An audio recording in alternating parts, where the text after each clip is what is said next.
Bonjour à tous, je suis ravie de vous retrouver pour une nouvelle exploration. Le monde du football, on le sait, est souvent secoué par des polémiques complètement irrationnelles. Et c'est pour ça que notre exploration d'aujourd'hui est vraiment spéciale. On vous propose de dépasser cette émotion brute pour analyser une solution purement systémique. Ouais, une approche d'ingénieur presque. Voilà, on a sous les yeux une infographie fascinante, hyper détaillée, qui présente ce qu'on appelle la proposition Jazayer-Hope. C'est un modèle optimal de professionnalisation et de gouvernance de l'arbitrage.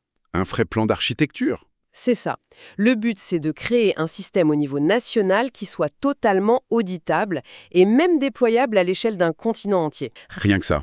Et donc notre mission pour cette plongée, c'est de décortiquer cette architecture, étape par étape. On va vraiment suivre scrupuleusement la structure de cette infographie pour comprendre comment on pourrait réparer la machine de l'arbitrage. Et c'est tout l'intérêt de la démarche. Ce qui est captivant dès le départ avec ce document, c'est qu'il part d'un postulat simple, là.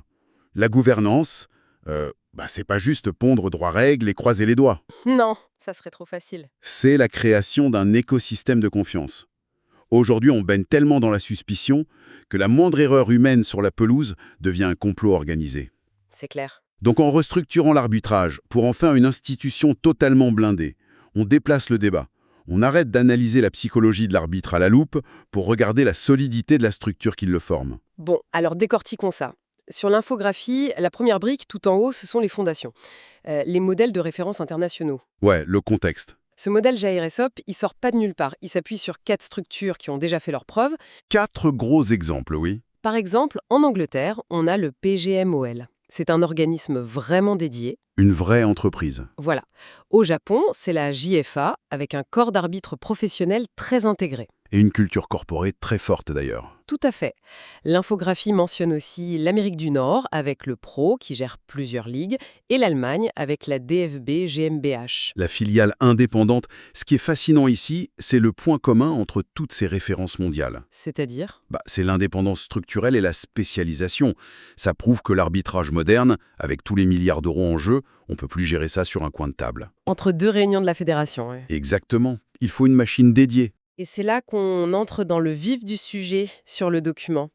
La section suivante s'appelle l'édifice central. L'infographie utilise une super métaphore, un grand bâtiment. Le fameux modèle pays. Ouais, avec sur le toit l'ANA, l'autorité nationale de l'arbitrage. C'est l'organe de gouvernance principal. Avec un board, donc un conseil d'administration de 9 à 11 membres. Et ce qui est intéressant, c'est le mix des représentants de la Fédé, des ligues, des indépendants et des arbitres. Et le tout sous un statut à but non lucratif. Mais la clé, le cœur du réacteur de ce board, c'est ce que le document appelle la règle d'or de l'indépendance. Ah oui, cette règle est capitale. Ni la fédération, ni la ligue ne peuvent imposer seuls une nomination, une promotion ou une sanction technique. C'est le verrou parfait contre les conflits d'intérêts. C'est presque la séparation des pouvoirs, en fait. Le président d'une ligue ne peut pas exiger la tête d'un arbitre juste parce que son club favori a perdu le week-end dernier. C'est dilué dans le conseil. Et sous ce board, l'infographie détaille une direction exécutive spécialisée avec 4 piliers distincts. 4 postes clés, ouais. On a un CEO pour la gestion pure, un Director of Refereeing pour la technique sur le terrain, Le chef d'orchestre sportif. ensuite un Head of VAR dédié à la vidéo et un Head of Integrity. Alors, qu'est-ce que tout ce découpage signifie concrètement? Ça signifie une séparation stricte des pouvoirs et des compétences. Le CEO va pas se mêler des lignes d'enjeu et le patron de l'intégrité enquête de façon totalement indépendante. Chacun son métier. D'accord. Mais si on descend encore sur l'infographie, on arrive à la partie 3. Parce qu'une belle structure, c'est bien, mais il faut gérer l'humain. Les arbitres eux-mêmes? C'est ça. Comment on les traite? L'infographie propose une pyramide des contrats à 3 étages. Tout en haut, l'élite A, avec des contrats à temps plein pour la première division. La professionnalisation totale. Ensuite, l'élite B, un statut hybride pour la deuxième division. Et enfin, le réseau national, pour le monde amateur, avec des indemnités classiques. Ce qui est crucial là-dedans, c'est la notion de désignation et d'évaluation auditable. C'est-à-dire qu'on trace tout. Exactement. Il ne s'agit pas juste de donner un salaire fixe aux arbitres, il s'agit de tracer leur performance mathématiquement. Le document parle de bande de compétences. Donc fini le copinage pour avoir les gros matchs? Fini! Les moteurs de désignation sont journalisés. Et surtout, il y a la double évaluation. L'assesseur au stade et la vidéo VAR. Ouais. L'assesseur ressent le match en tribune et on combine ça avec une revue vidéo chirurgicale après le match. C'est ce qui transforme ce métier très subjectif en une science mesurable. Mais du coup, professionnaliser tout le monde, avoir des analystes vidéo, un conseil d'administration, ça nous amène forcément à la brique suivante du document. Le nerf de la guerre, l'argent. Ok, décortiquons ça. Comment on finance ce super système indépendant? L'infographie met en avant la Referring Levy. Le prélèvement pour l'arbitrage. C'est un prélèvement fixe effectué directement sur les droits TV et le sponsoring des ligues qui part dans une caisse centrale indépendante de l'ANA. C'est hyper ingénieux comme mécanisme, parce que ça règle l'équilibre complexe entre le public et le privé. Le document insiste bien là-dessus, oui. Les instances, donc les ligues et la fédération, couvrent les salaires via ce prélèvement. Ça maintient leur souveraineté sportive. Un sponsor privé va pas payer le salaire de l'arbitre, ce serait la porte ouverte à la corruption. Ce serait catastrophique. Ouais. Mais le privé intervient pour l'investissement.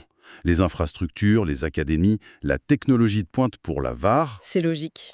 Et comme tu disais, on voit bien que l'indépendance financière, c'est la condition sine qua non de l'indépendance décisionnelle qu'on a vue plus haut. Si tu tiens les cordons de la bourse de l'arbitre, tu tiens l'arbitre. Avec cette Lévy, l'autorité est vraiment affranchie. Bon, on a la structure, les hommes, l'argent. La section 5 de la infographie s'attaque à un énorme morceau. Restaurer la confiance. Le sujet sensible. On rentre dans la VAR et l'intégrité. Le document décrit des opérations VAR nationales avec un centre centralisé et une certification annuelle. C'est indispensable pour homogénéiser les décisions. Mais ce qui m'a sauté aux yeux, c'est la notion de transparence pédagogique. Ah oui, la publication des bulletins mensuels. C'est ça, l'idée de publier régulièrement des explications, de dire à ceux qui nous écoutent et regardent les matchs pourquoi telle décision a été prise, avec les audios de la VAR. C'est la meilleure arme contre la suspicion. Mais il y a plus protecteur encore, c'est la cellule d'intégrité indépendante mentionnée juste à côté. Qui agit un peu dans l'ombre, hein. Exactement. Son rôle, c'est le monitoring des patterns. Analyser les schémas de jeu ou de paris pour détecter des anomalies. Et le canal de whistleblowing, le lanceur d'alerte. Oui, un canal protégé. Si on relie cela à la vision globale, cette transparence de la vidéo, combinée au blindage de l'intégrité, ça crée nos vrais standards de confiance. On protège l'arbitre des pressions mafieuses ou extérieures. Bon, alors, on a vu le modèle parfait pour un pays. Mais l'infographie ne s'arrête pas là. On arrive à la toute dernière partie, le déploiement confédéral. L'échelle supérieure. C'est ça, le document appelle ça le pack de cascade. En gros, comment exporter ce modèle? Il parle d'une licence Referring département imposée par la Confédération du continent. Avec des critères très stricts. Oui, un standard minimal composé de 6 briques incontournables, un organigramme clair, un budget minimum et surtout des rapports annuels audités. Et si un pays ne respecte pas ces 6 briques, il n'a pas la licence de la Confédération. C'est radical, mais c'est ça qui permet l'harmonisation continentale. C'est le but final en fait. Créer une base de données commune et, à terme, un corps d'élite confédéral. L'intérêt, c'est de réduire drastiquement les écarts de critères d'arbitrage. Qu'une faute en championnat suisse soit jugée de la même manière qu'en championnat espagnol. Ça changerait la vie des joueurs en Coupe d'Europe par exemple. C'est une certitude. Bon, si on fait un peu la synthèse de tout ce chemin parcouru sur ce document de Jaser Ayop, c'est un changement de paradigme complet. Totalement. On part d'une inspiration internationale, on bâtit une autorité complètement indépendante avec ce board, on professionnalise les hommes avec des évaluations auditables. On sécurise l'argent avec la Lévier. Exactement. On bétonne l'intégrité par la technologie et les lanceurs d'alerte. Et enfin, on exporte le tout à l'échelle d'un continent. C'est de l'horlogerie suisse. Et je tiens à rappeler à notre audience que la vraie valeur de ces connaissances, elle réside dans la compréhension des systèmes. C'est ça l'essentiel. On blâme souvent l'individu. Mais quand l'architecture est saine, quand le système est pensé pour absorber la pression, le produit final regagne en crédibilité.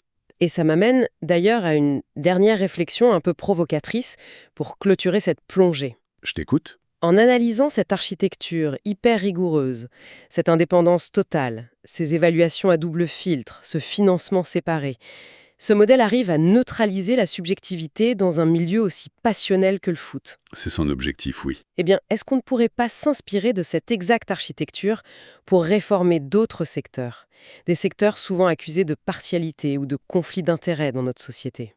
Oh, l'analogie est osée. Imagine un instant ce type de gouvernance auditable appliquée à l'attribution des marchés publics. Ou même, pourquoi pas, à la régulation du journalisme politique. Une autorité indépendante, des bandes de compétences auditables, des financements sanctuarisés. C'est ça. La mécanique de la confiance est transférable. C'est une idée fascinante à méditer. Merci en tout cas d'avoir décortiqué cette infographie avec moi. Avec grand plaisir. Et merci à tous d'avoir suivi cette exploration structurelle. Gardez l'œil ouvert et on se retrouve très vite pour une nouvelle analyse.